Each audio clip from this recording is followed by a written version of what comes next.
Okay, so get this. We're diving deep into the really early days of Islam. Like, Mm, picture this, right? yeah. A risky escape, Mm, high-stakes bounty, right. and this bounty hunter who's about to have his entire world flipped upside down. Oh, wow. We're talking about Suraqa ibn Malik. Have you ever heard of him? Hmm. I can't say that he's exactly like a household name or anything, but his story, it's really something else. To really get it, though, we need to understand the Hijra. The Hijra. Yeah, the Prophet Muhammad's migration from Mecca to Medina in 602 to CE. It wasn't just like a move, though. Oh. It was a desperate escape. Oh, wow. The Prophet's life was in serious danger back in Mecca. Got it. Yeah. And so to make things even more intense, there's a bounty on his head. Mm-hmm. 100 camels. Wow. The best camels you could find. And now you might be thinking, okay, a bounty, no big deal. But this wasn't just your average reward. In those days, 100 camels were a king's ransom. Right. Like enough to change your life completely. Absolutely. Camels were everything back then. Yeah. Like Okay. the lifeblood of Arabian society, transportation, trade, you name it. So 100 camels. Yeah. That was like winning the lottery, basically. Yeah. And that's where our guy, Suraqa ibn Malik, enters the picture. He wasn't necessarily like a super religious guy, but he was an amazing tracker, a true desert expert. Uh-huh. And when he hears about the bounty, well, let's just say he saw some serious potential there. Yeah, camel signs. Exactly. And this wasn't just any bounty hunter. This guy could track someone just by looking at their footprints. Right. He was that good. That's incredible. He could like scout out an enemy camp miles away just by studying the ground. Wow.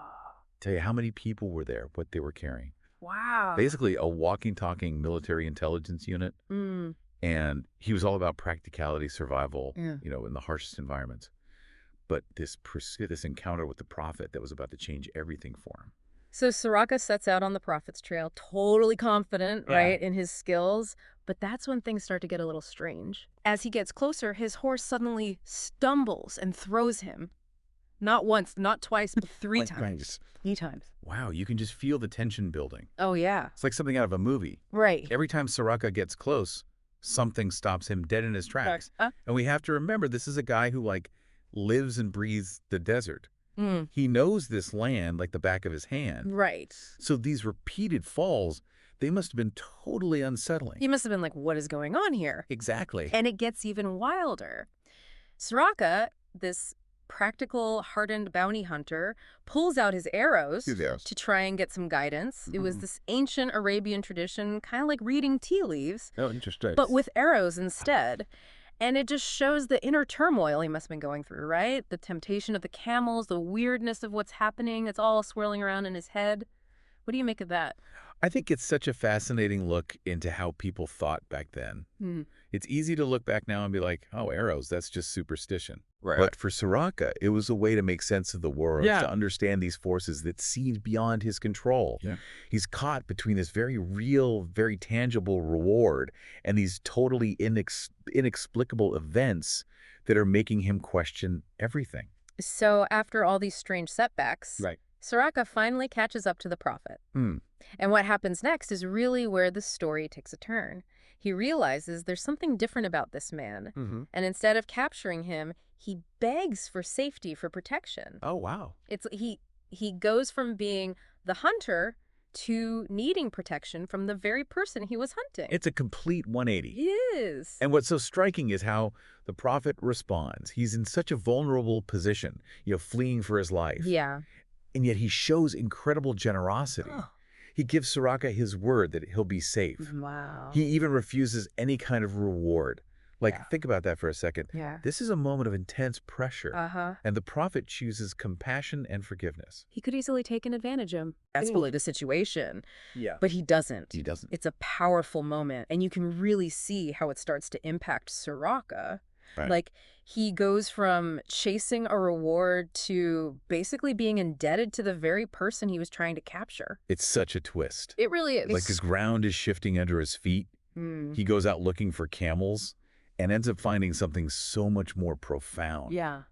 A totally different way of being in the world. Yeah, and it doesn't stop there. As Suraqa is about to leave, the Prophet does something unbelievable. Hmm. He makes a prophecy. And it's a prophecy that at that time must have sounded absolutely crazy. Oh. He tells Suraqa that one day he'll wear the bracelets of Khosrow, the emperor of Persia. Oh. Imagine hearing that. You're a bounty hunter in the middle of the desert, and this guy you just spared tells you you're going to have the emperor's jewels. Yeah, you have to understand the Persian Empire back then was a superpower. They were huge, wealthy, incredibly powerful. Mm, The idea that the prophet, a man on the run, would have any connection to the Persian emperor, right. let alone that this bounty hunter would one day possess his prized bracelets. It must have sounded like pure fantasy. Yeah. But this prophecy is key Yeah. because it plants this seed of doubt in Suraqa's mind, a seed that will grow over time. Hmm. Yeah. Wow. Yeah. So Soraka's got this prophecy ringing in his ears, this prophecy that seems completely impossible. And here's what I find really interesting about his reaction.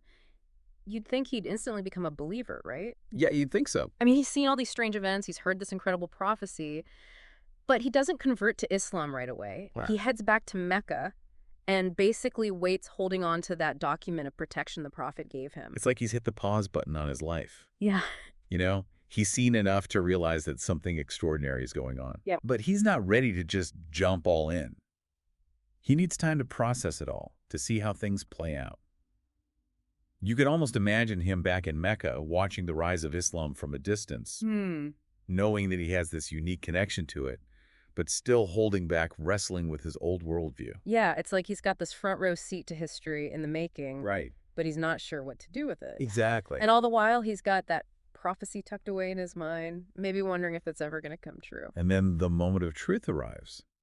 The Muslims, under the Prophet's leadership, they start achieving victory after victory.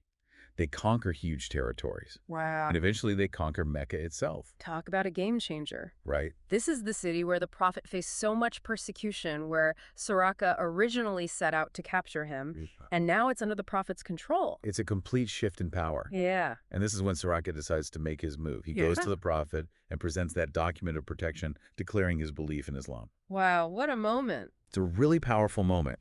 It shows that Suraqa kept his word, Right. but more importantly, it shows how that seemingly impossible prophecy actually solidified his belief. It's like that prophecy was the missing piece of the puzzle. Yeah. He had the experience. He saw the power of the prophet's message firsthand, Wow. and then bam, the prophecy comes true. Exactly. It all clicks into place. He goes from being a skilled tracker, a man of the desert, Right. to finding his purpose, his direction through this connection with the prophet. It's a pretty profound transformation, wouldn't you say?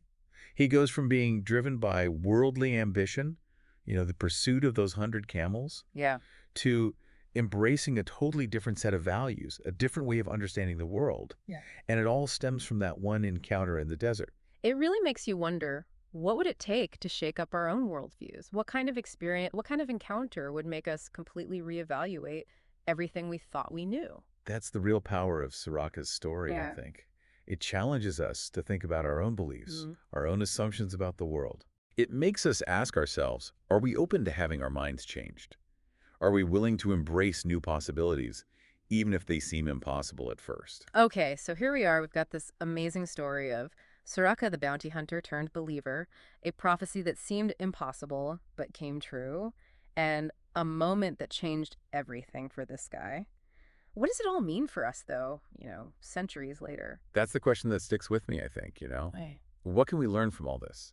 For me, I think Suraqa's story really shows how powerful it can be to encounter something truly extraordinary, something that challenges what we think we know and opens us up to a whole world of new possibilities. It's like he stumbled onto this puzzle he just couldn't solve at first. Right. The strange things that happened during the unwavering faith of the prophet in that crazy prophecy. It took time and witnessing how everything unfolded, but finally all the pieces fell into place, and it led him to a totally different understanding of the world and his place in it. Exactly. Yeah. And it's not just about religious conversion, is it?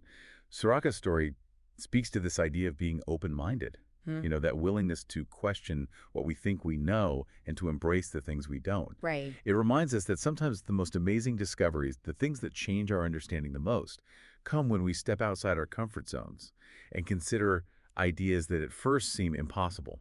It makes you think about all those times you've been so sure about something only to realize later that you were totally wrong. Yeah. Or those times you just cling to your beliefs even when there's evidence saying you should probably reconsider.